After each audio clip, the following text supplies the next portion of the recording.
Yes, thank you very much, and thank you for being here this morning. So indeed, it's close to a year since I've been here posted in Rwanda, and I have to say it has been a pleasure and a honor to serve the European Union here in Rwanda. Our partnership is a strong partnership. It's a broad and a deep partnership, and it has been a pleasure just to discover how wide it is and the number of activities we're working together. So we have a strong partnership at multilateral level. We've been working very closely with Rwanda in addressing some of the global challenges. So working on the pandemic and the response of the pandemic, but also working on climate change, on a rules-based international order, working on security and defense. It has really been a pleasure. Then in the continent, I've learned the strong role that Rwanda plays in leading some of the continental initiatives, the Africa Continental Free Trade Agreement being one of them. It's also been great to cooperate on peace and security on the continent, notably in Mozambique. And our bilateral relation is also wide and deep.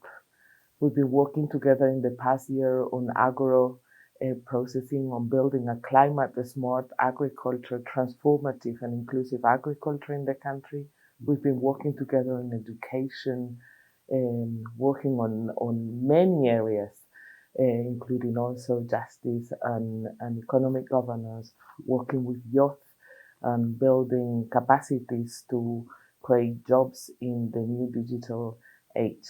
So I witness a partnership that is strong, that is deep, that is thriving, and it is growing into new areas of cooperation.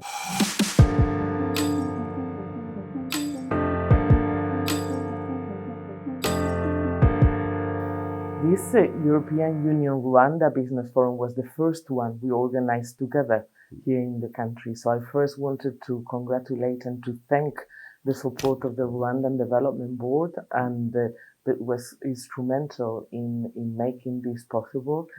It was a great initiative where both Rwanda and the European Union want to expand further our investment and our cooperation on trade matters. The European Union is the first investor in Rwanda. Our FDA amounts to $210 million in 2022. And we're one of the biggest also trading partners as European Union, the 27 EU member states together. Still, we believe that there is room and there is space to do more. There's room and space to bring the private sector into the development agenda and into the supporting the Rwanda's aspiration to become a middle-income country by 2035. So we want to bring the business on board in this initiative. We were very pleased that we could hold it. This was a major milestone in a cooperation. We work together in some of the flagship areas where there is opportunities for growth in Rwanda, but also where the European Union and its member states are already working as part of Steam Europe. So the Business Forum focused on agro-processing, it focused on mining, it focused also on pharmaceutical, which is one of the flagship initiatives where we are working together with the government of Rwanda.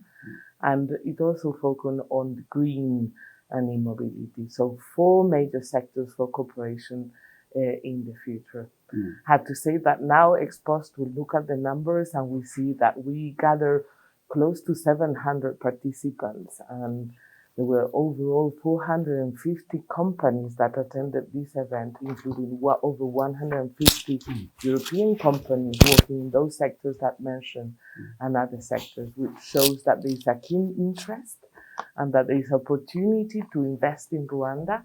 Thanks to the very sound investment climate in the country, thanks to the incentives that government is putting in place.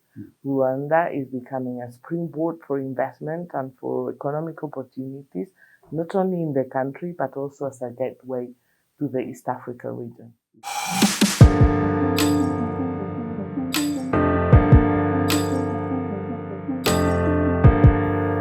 Yes, when I arrived to Rwanda, for me, it was already I was very pleased to see that there were a number of big investors that there were already in the country. It was great to see that Volkswagen is already working in Rwanda. BioNTech is opening this big first manufacturing company in the continent. It was great to see Brussels Airlines, Skoll, Heineken, Duval. There are a number of already big companies that they're present in the country, Total here around the corner. And it's great to see them flourishing and growing in the country. What we wanted with this business forum was to bring here to Rwanda more companies working on these key sectors for them to see with their own eyes the opportunities for investing in the country and for them to work closely with the Rwandan Development Board through the different incentives that they've been put in place to understand what opportunities they have for investing in the country. We genuinely trust that these 150 companies that they were here, that they will continue exploring the opportunities for investment. We're going to be working very closely together with RDB on following up some of those interests expressed and those opportunities that they were open during the business forum in order to materialize some quality investment from European companies here in Rwanda. It is indeed great to see in the supermarket that there is a choice of products coming from all over the world, and that should be that way. There's no problem with that. What we want to do is indeed to attract more investment and to attract more trading, to attract more manufacturing with the support of European companies here in the country. We want to do it through our Global Gateway initiative. We want to be a partner of choice for the country. And we want our products indeed also to be showcased in the supermarkets here in Rwanda. As I said, the Business Forum provided an opportunity to bring some of those investors here in the country and to showcase the quality of the European products and what can be offered here in the country. But not only bring more trade, but also to bring more manufacturing, more adding value locally here in the country. And that's where we set our objective. We can see that we are already the first provider of foreign direct investment in the country, and together the 27 EU member states are the third exporter and importer of Rwandan products. So we're still high there, but we believe we can do more for the benefit of both Rwanda and the European Union.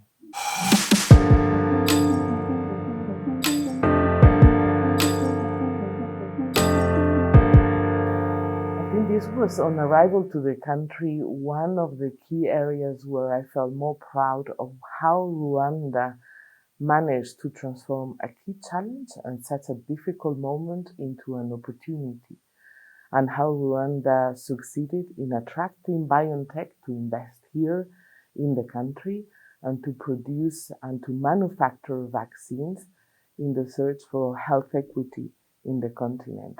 That was thanks to the leadership of the country, to the great vision. We are now working together in making this happen. So the European Union has been cooperating together with the government of Rwanda in creating a landing space, working on the ecosystem for the manufacturing of vaccines to happen. So we've been working with FDA very closely through a twinning process with the European Union regulatory agencies to support the regulatory space here in Rwanda. We've also been working on labs. We're working on skills. And together as Team Europe, we want to make it possible for this initiative to be a great success. We can't wait. We believe before the end of the year, we will see major milestones in moving forward in the production of and manufacturing of vaccine by BioNTech here in the country.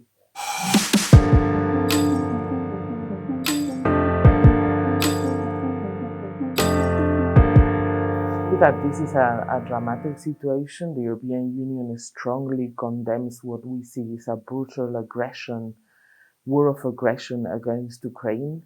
In the last 3 days, we've seen that this aggression continues. The port of Odessa was bombed, and some of the facility of grain were bombed, with significant implications for food security and for food prices around the world. So the brutal aggression against Ukraine continues, and the European Union condemns it very firmly. We believe that this is not only a war that is happening on European soil, this is a violation of the UN Charter.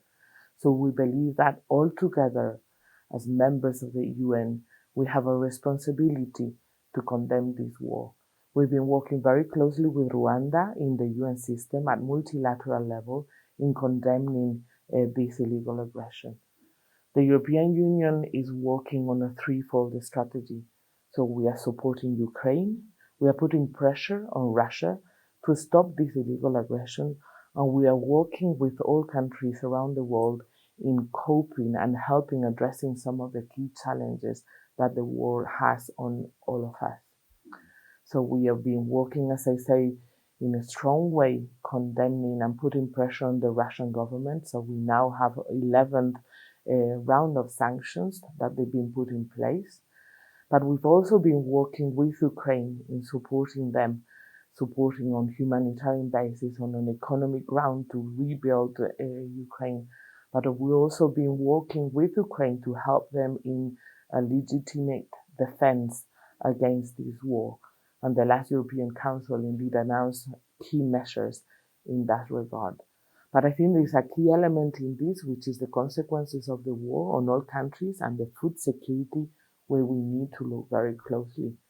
Russia, yes, some days ago announced that it terminated its support to the Black Sea Grain Initiative, which it means that food prices will increase again, which it means that the food security will again be at risk. So I think there we have all a responsibility together with Rwanda to call and support the UN efforts and the UN calls on Russia to reopen this Black Sea Grain Initiative in the benefit of all countries. So a lot to do together at multilateral level in this context.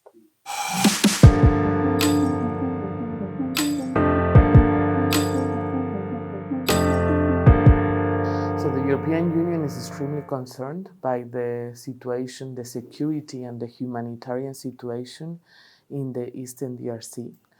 And it's calling on all parties to cease hostilities and to depose their arms. We also call on all parties for an inclusive dialogue.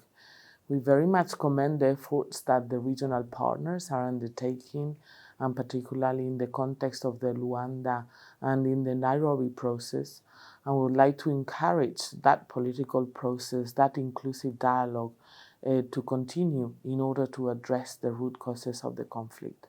But it's important to call for de-escalation at this stage and to address the root causes of that conflict. The European Union adopted in February this year a new strategy for the Great Lakes region, with the aspiration to give a new look to the situation and to support all efforts to build cooperation among the parties and to build economic integration and to address peace and security efforts in that part of the continent.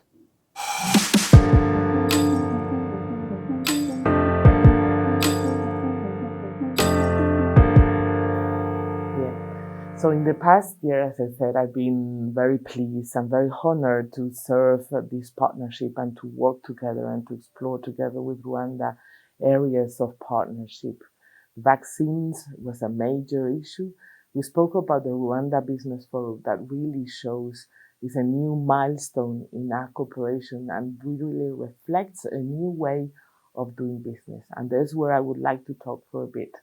The European Union new strategy and partnerships around the world is what we call our EU Global Gateway, which aims at bringing together not only the European Union, but its member states, its 27 member states, our development cooperation system, together with the European financing institutions and the European business, all together, working together in partnering Rwanda's aspirations to become a middle-income country by 2035. There we have new areas of opportunities of working together. We've been working the last year on pre-primary education. That's something that before the end of the year, we hope and we trust that we will sign a big financial agreement with government to develop and enhance capacities in human capital, which is the basis of Rwanda's development agenda. We're also working on agro-processing. And there we would like to launch and support the efforts towards the building of the Kigali wholesale market as a way to bring together the smaller producers, the bigger producers, and explore the opportunities in the market for aquaculture, but also for horticulture, for a number of important value chains. And then we are initiating a conversation on critical raw materials.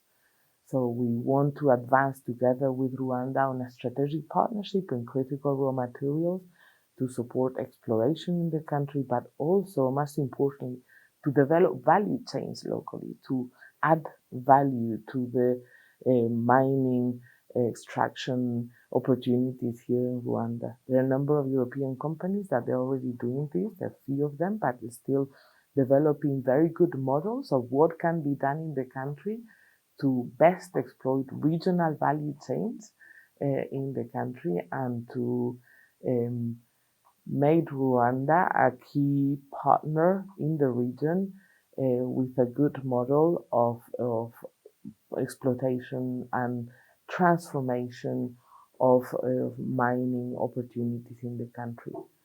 Also part of perhaps broader value chains on the automotive sector and others. A lot to explore together and a lot to discuss, reflect upon, and to build upon.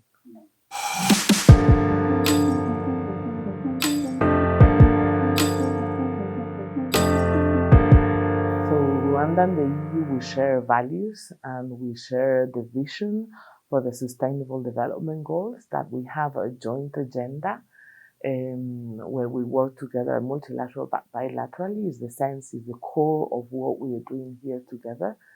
On the human rights and the justice space, we have a very open cooperation and space for dialogue with government. We are currently working on a new development program in support to the Justice Prosecution Authority, to the judiciary, and to different pillars on the justice sector to support Rwanda's aspirations in that regard. We are also working together in the implementation of what we call the Universal Periodic Review on Human Rights, which is Rwanda 2 years ago went through this Universal Periodic Review and the UN system and committed to a number of reforms and engaged on a roadmap. And we are supporting the efforts to deliver that roadmap. But perhaps I would like to mention the space of reconciliation, because there I am very proud of the work we did together with Rwanda, with Interpeace, in working on mental health and reconciliation. And we've seen some of the results of this cooperation that allows to build and deepen the great efforts of this government on reconciliation and unity.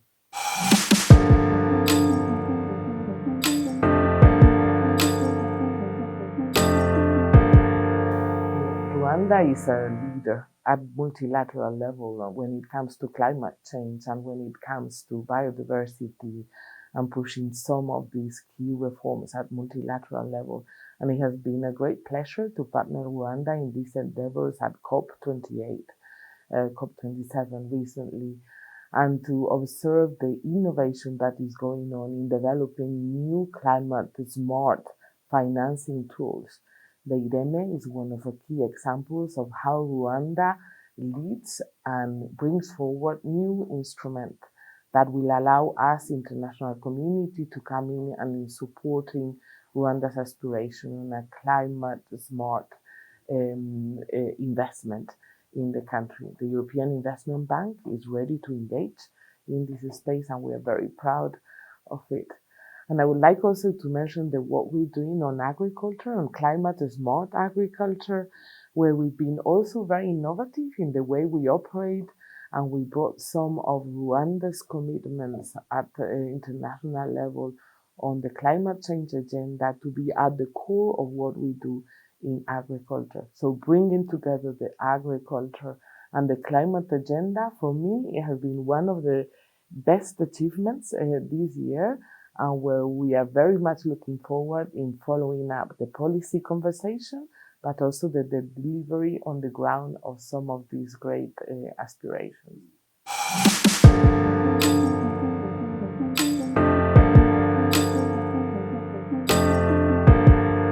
Well, I would like to thank you for this opportunity and to reiterate the commitment of the European Union to continue partnering the government of Rwanda at multilateral level in the continent and bilaterally. I think we have a number of great ideas and initiatives to pursue this dialogue and to continue deepening the space of our cooperation.